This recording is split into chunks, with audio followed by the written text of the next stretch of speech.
space. So we're going to calculate these. So using this idea that delta H is H products minus H reactants. We're going to do this reaction. Okay, and so what we would need to do is look up the individual heats of formation for each one of these things, right, using this chart. Okay, I've already done that for you so that we don't have to, so I'm going to close my YouTube video here so that, there we go. So I've already looked these up for you, okay, so that doesn't take as much time. However, you should familiarize yourself with how to find these values. Okay, so one, we note that aluminum, it's in its standard state at 298 K, so it has an enthalpy of formation of 0. Iron has an enthalpy of formation of 0. If I were to look up iron oxide, I would find that it's negative 824.2 kilojoules per mole. And if I were to look up the value for aluminum oxide, I would find that it's negative 1675.7 kilojoules per mole, okay? And so now I'm just going to apply this formula right here to calculate the enthalpy of reaction, okay? So I'm going to write that as delta H standard reaction equals, so now I've got to sum up all the products, okay? So we've got the aluminum oxide here. Okay, so that's negative 1675.7 kilojoules per mole. Okay, and then let's see, now that's plus the iron, it's 0, so I know that, you know, plus 0 is not going to affect this, but I'm still going to write that so I can see that what I need to do, because there's 2 irons, I need to say 2. And even though that's 2 times 0, right, this is good practice for using that coefficient, okay? And so now this is all of my products, so I'm just going to write that down below. So this is technically the sum of all of my products, right? So now I'm going to subtract it by the sum of all of my reactants, okay? So now I've got the iron oxide, that's negative 824.2 kilojoules per mole, and there's only one of them, so I don't need to worry about that coefficient. And then plus for the sum, 2 aluminums, and then of course it's times 0, but we're just writing that there to be complete. Okay?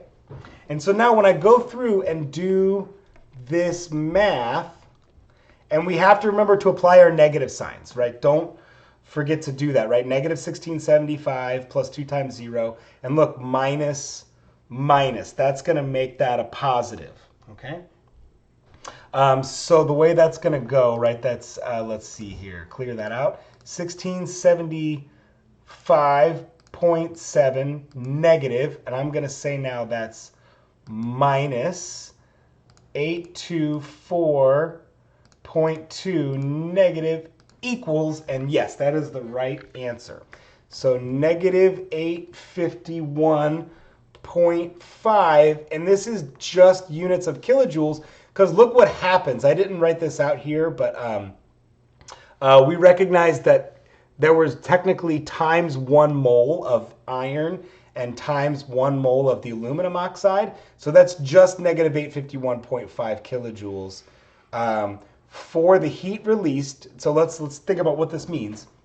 This is the heat released at room temperature, right? Final minus initial. We know that the temperature goes crazy high and makes the iron molten, but at the end of the day, after the reaction is done, and of course, if we were to use exactly 2 moles of aluminum and exactly 1 mole of iron oxide, right? If we were to use those amounts, that's how much energy would get released. Okay? And we note the negative sign tells us it's exothermic, and definitely we saw this reaction was exothermic.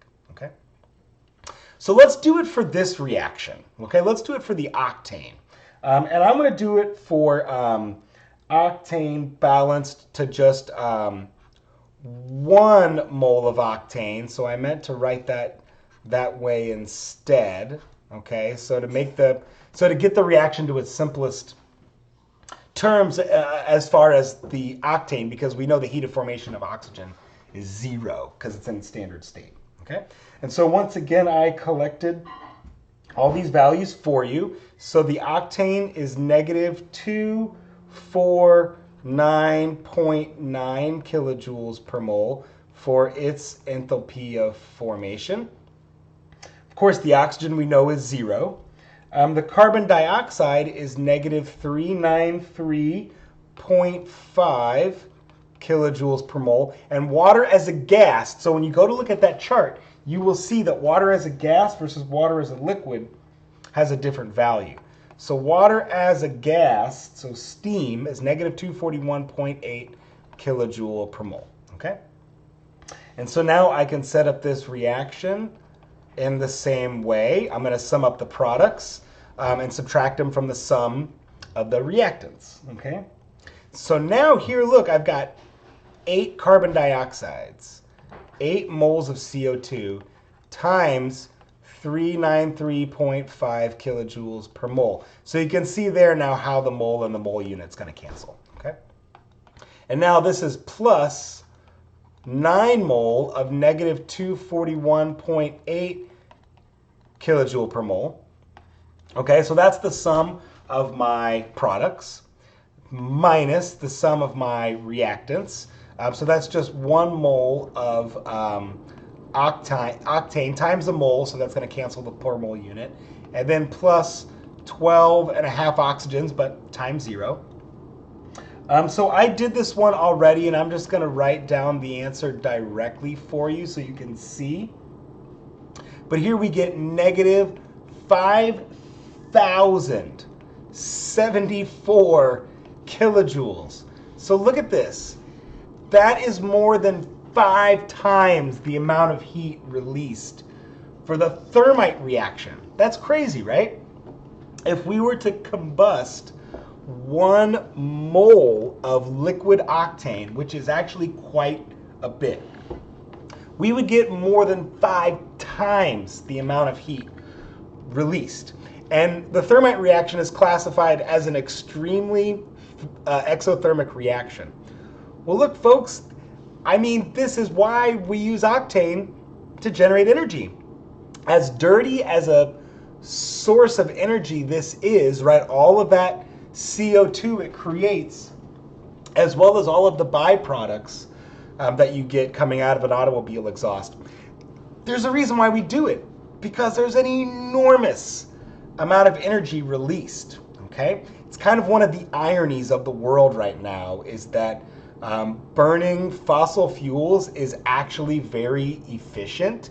We get a ton of energy out of it, but it's ironic because it's also rather dirty. It creates a lot of pollution. So we have this kind of paradox right now, right, where we do recognize that burning fossil fuels is a very efficient source of energy, right? Those of you that have a gas stove know that you can heat up an iron pan with a gas stove really, really fast, okay? Much faster than an electric stove. It's far more efficient. However, it creates pollution. So that's one of the ironies of the universe right now.